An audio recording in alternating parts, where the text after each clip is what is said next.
تنہا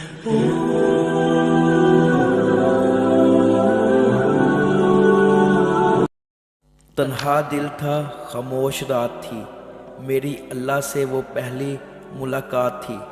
مایوس نہیں ہوں کیونکہ مشکلیں دینے والا ہی آسانیاں بھی دیتا ہے۔ موت سے سب ہی ڈرتے ہیں مگر موت دینے والے سے کوئی نہیں ڈرتا۔ وہ عطا کرے تو شکر اس کا، وہ نہ دے تو ملال نہیں۔ میرے رب کے فیصلے کمال ہیں، ان فیصلوں میں زوال نہیں۔ زندگی کے تپتے صحرا میں حضور پاک صلی اللہ علیہ وآلہ وسلم کا ذکر جنت کی ہوا کی طرح ہے۔ جب عبادت سکون دینے لگے تو سمجھ جاؤ اللہ تم سے راضی ہے۔ کچھ نیکیاں ایسی بھی ہونی چاہیے جن کا اللہ کے سوا کوئی گواہ نہ ہو۔ جب بھی کوئی معافی مانگے تو اسے اس امید پہ معاف کر دو کہ میرا اللہ بھی قیامت کے دن مجھے اسی طرح معاف فرمائے گا۔ سب سے اچھی طلب اللہ کی طلب ہے اور سب سے اچھی یاد اللہ کی یاد ہے۔ عطر سے کپڑوں کو مہکانا بڑی بات نہیں، مزہ تو تب ہے جب کردار سے خوشبو نکلے۔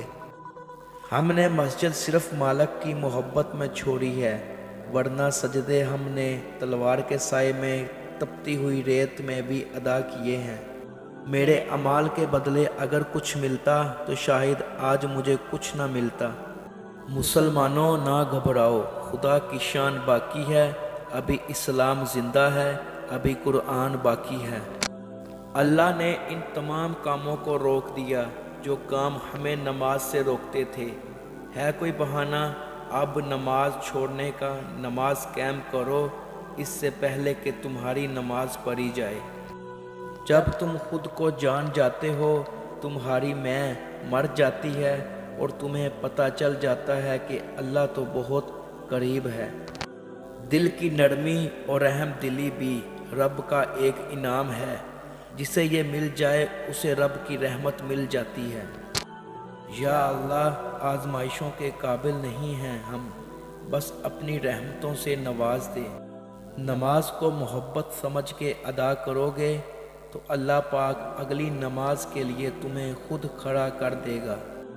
میرے اپنوں نے پل پل توڑا مجھے، میرے رب نے ہر بار جوڑا مجھے۔ اے دلوں کو سکون دینے والے رب، میرے دل کو سکون عطا فرما، آمین۔